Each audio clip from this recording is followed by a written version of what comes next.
Hello, it is January 18th, and we are going to start off like we do every day with the Lord's Prayer. Our Father, who art in heaven, hallowed be thy name. Thy kingdom come, thy will be done on earth as it is in heaven. Give us this day our daily bread. Forgive us our trespasses as we forgive those who trespass against us.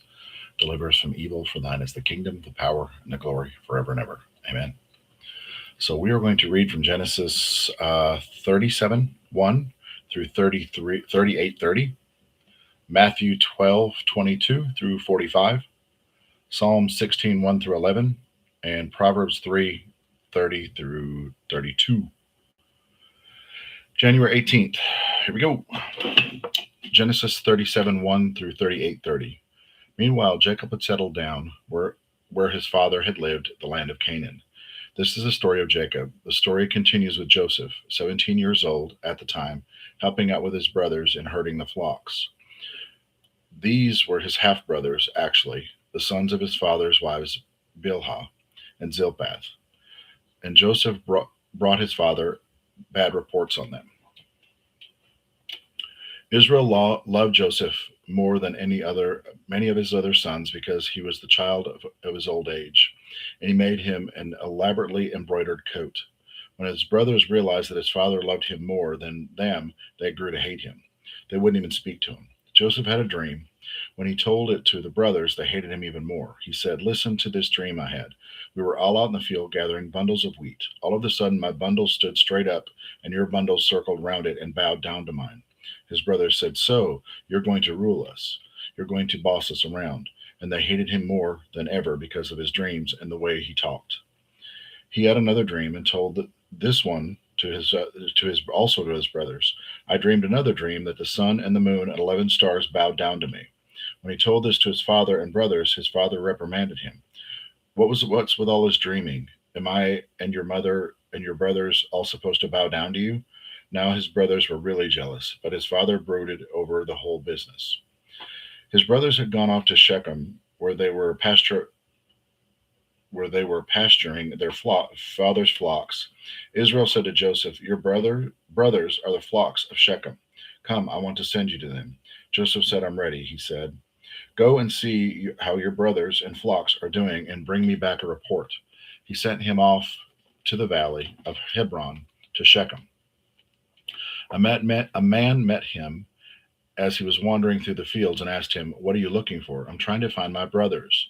Do you have any idea where they are grazing their flocks?" This man said, "They've left here, but I overheard them say, 'Let's go to Dothan.'" So Joseph took off, tracked his brothers down, and found them in Dothan. They spotted him off at a distance. By the time they got to him, they had cooked up a plot to kill him. The brothers were saying, "Here comes the dreamer. Let's kill him and throw him into one of these old cisterns. We can say that the vicious animals ate him up. We'll see what his dreams amount to." Reuben heard the brothers talking and intervened to save him. "We're not going to kill him. No murder. Go ahead and throw him in the cistern out here in the wild, but don't hurt him." Reuben planned to go back later and get him out and take him back to his father. When Joseph reached his brothers, they ripped off his fancy coat he was wearing, grabbed him, and threw him in a cistern. The cistern was dry. There wasn't any water in it. Then they sat down to eat their supper. Looking up, they saw a caravan of Ishmaelites on their way from Gilead, their camels loaded with spices, ornaments, and perfumes to sell in Egypt. Judah said, Brothers, what are we going to get out of killing our brother and concealing the evidence? Let's sell him to the Ishmaelites, but let's not kill him. He is, after all, our brother, our own flesh and blood." His brothers agreed, but by the time the Midianite traders were passing by, his brothers pulled Joseph out of the cistern and sold him for 20 pieces of silver to the Ishmaelites, who took Joseph with them down to Egypt. Later, Reuben came back and went to the cistern and no Joseph. He ripped his clothes in despair. Beside himself, he went to his brothers. "The boy's gone. What am I going to do?" They took Joseph's coat, butchered a goat, and dripped the coat in blood. They took their fancy coat back to their father and said, "We found this. Look it over. Do you think this was your son's coat?" He recognized it at once. My son's coat. A wild animal had eaten him. Joseph torn limb to limb. Jacob tore his clothes in grief, dressed in a rough burlap, and mourned his son all a long, long time. His sons and daughters tried to comfort him, but he refused their comfort. I'll go to the grave mourning my son. Oh, how his father wept for him. In Egypt, the Midianites sold Joseph to Potiphar, one of Pharaoh's officials, manager of his household affairs. About this time, Judah separated from his brother and went to stay with a man in Adullam named Hira. While there, Judah met the daughter of Canaanite named Shua. He married her. They went to bed. She became pregnant and had a son named She became pregnant again and had a son named Onan. She still had another son. She named this one Shelah. They were living in Kezeb when she said to him, Judah got a wife for his firstborn. His name was Tamar. But Judah's firstborn, grievously offended God, and God took his life. So Judah told Onan, Go and sleep with your brother's widow. It's the duty of your brother in law to keep your brother's in line alive. But Onan knew that the child wouldn't be his, so whenever he slept with his brother's widow, he spilled his semen on the ground so he wouldn't produce a child for his brother. God was much offended by what he did and also took his life. So Judah stepped in and told his daughter-in-law Tamar, live as a widow at home with your father until my son Shelah grows up. He was worried that Shelah would also end up dead, just like his brothers. So Tamar went to live with her father. Time passed. Judah's wife Shua's daughter died. When the time of mourning was over, Judah, with his friends Hirar and Adullam, went to Timon for the sheep shearing. Tamar was told, Your father-in-law has gone to Timon to shear his sheep. She took off her widow's clothes, put on a veil to disguise herself, and sat in the entrance to Enom, which is on the road to Timon. She realized by now that even though Shelah was grown up, she wasn't going to be married to him. Judah saw her and assumed she was a prostitute since she had a veiled face. He left the road and went over to her and said, Let me sleep with you. He had no idea that she was his daughter-in-law. She said, What will you pay me? I'll send you, he said, a kid goat from this flock. She said, Not unless you give me a pledge until you send it. So would you want me what would you want in the way of a pledge? She said, Your personal seal and cord and the staff you carry. He handed them over to her and slept with her, and she got pregnant. She then left and went home. She removed her veil and put her widow's clothes back on. Judah sent the kid goat by his friend from Adullam to recover the pledge from the woman, but he couldn't find her. He asked the men of that place, Where's the prostitute that used to sit by the road there in Enium? They said, There's never been a prostitute here. He went back to Judah and said, I couldn't find her. The men there said there's never been a prostitute there. Judah said, Let her have it then. If we keep looking, everyone will be poking fun of us. I kept my part of the bargain. I sent the kid goat, but you couldn't find her. 3 months later or so, Judah was told, Your daughter-in-law has been playing in the whore. 3 months late or so later, Judah was told, Your daughter-in-law has been playing the whore, and now she's a pregnant whore. Good Lord. Judah yelled, Get out of here. Burn her up. As they brought her out, she sent a message to her father-in-law. I'm pregnant by the man who owns these things. Identify them, please. Who's the owner of the seal and cord and the staff? Judah saw they were his. He said, She's in the right and I'm in the wrong. I wouldn't let her marry my son Shelah. He never slept with her again. When her time came to give birth, it turned out that there were twins in her womb, and she gave birth. One put his hand out, and the midwife tied a red thread around his hand, saying, This one came first. But then he pulled it back, and his brother came out. She said, Oh, a breakout. So she named him Perez, which is breakout. Then his brother came out with the red thread on his hand, and they named him Zerah, which means bright. So the breakdown of 37:1 through 38:30. So first of all, I do know this story from the years of being in Sunday school and church, and the next 2 or 3 days are probably going to be really good with this story on how it works out. Joseph is favored, gifted, and hated for it. His own brothers betrayed him, sell him, and lie about his death. But God is already positioning Joseph for authority through pain. Then the story cuts to Judah, who acts impulsively, dishonestly, and pays for it. Contrast is the lesson. God advances Joseph through his integrity and suffering, while Judah is exposed through moral failure. God's plan moves forward even when people are messy, but character determines how painful the process is. Ouch. Let me read that again. God's plan moves forward even when people are messy, but character determines how painful the process is. Wow, that's deep. Matthew 12:22 through 45. Let's make sure we're still going here. Next, a poor demon afflicted wretch, both blind and deaf, was set down before him. Jesus healed him and gave him his sight and hearing. The people who saw it were impressed. This has to be the son of David. But the Pharisees, when they heard the report, were cynical. Black magic, they said, some devil trick he's pulled from his sleeve. Jesus confronted their slander. A judge who gives opposite verdicts on the same person cancels himself out. A family that is in constant squabbling disintegrates if Satan banishes Satan. Is there a Satan left? If you're slinging devil mud at me, calling me a devil, kicking out devils, doesn't the same mud stick to your own exorcists?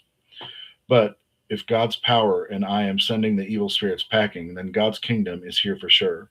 How in the world do you think it's possible in broad daylight to enter a house of an awake, able bodied man and walk off with his possessions unless you tie him up first?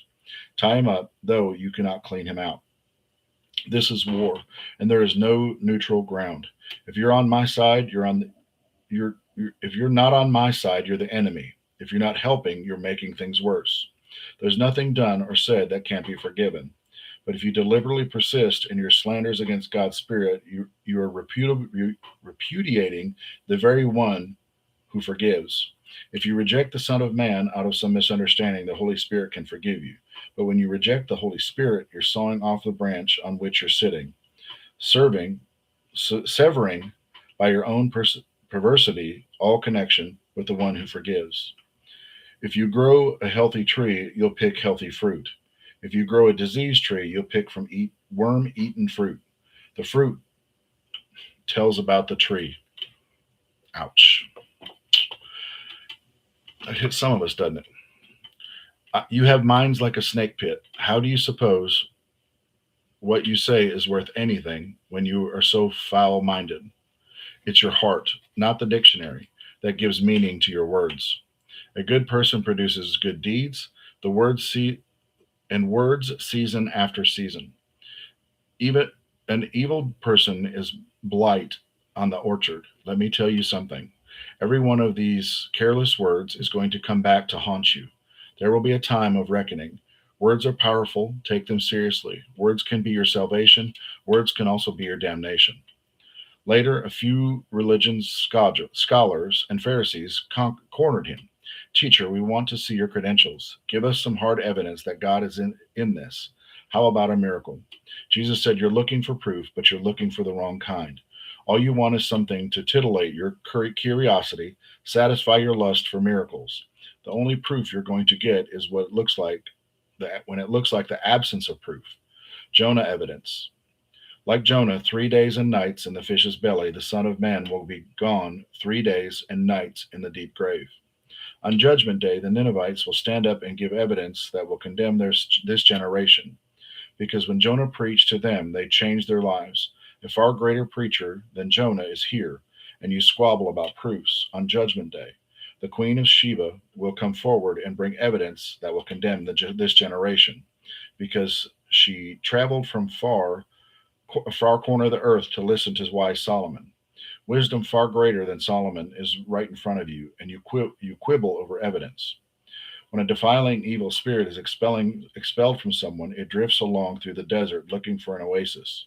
Someone expecting so it can be bedeviled. When it doesn't find anyone, it says, "I'll go back to my old haunt."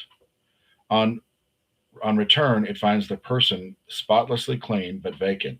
It then runs out and rounds up 7 other spirits more evil than itself, and they all move in, whooping it up.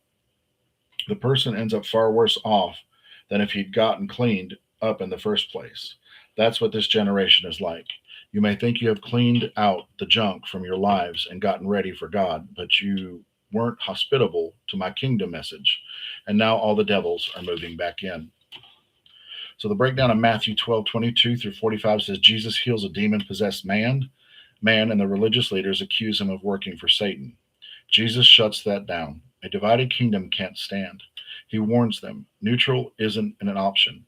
You either align with God or working against him. Then he drops the hammer. External religion means nothing without internal transformation. If God cleans you out and you don't fill yourself with truth, discipline, and obedience, the old mess comes back, but worse. Wow. Okay, Psalm 16, 1 through 11. Keep me safe, O God. I'll run for dear life to you. I say to God, be my Lord. Without you, nothing makes sense. And these God chosen lives all around, what splendid friends they make. Don't just go shopping for a God. Gods are not for sale.